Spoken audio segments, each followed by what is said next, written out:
Of John Allen announced the passing of the former Alexandria City Councilman and school board member on yesterday. Mr. Allen's track record of service spans more than 60 years, dating back to his college days.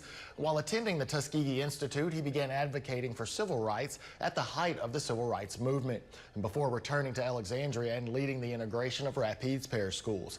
Allen later became the first black city council member and the first black council president. Mr. Allen also made significant contributions to Cenlaw's business community by opening 2 businesses, improving both health care and transportation across the region. He then returned to politics, serving multiple terms as the Rapides Parish School Board's representative for District F. And Mr. Allen's funeral will be this Saturday at Zion Hill Baptist Church. Viewing begins at 9 and the service is at 10 a.m.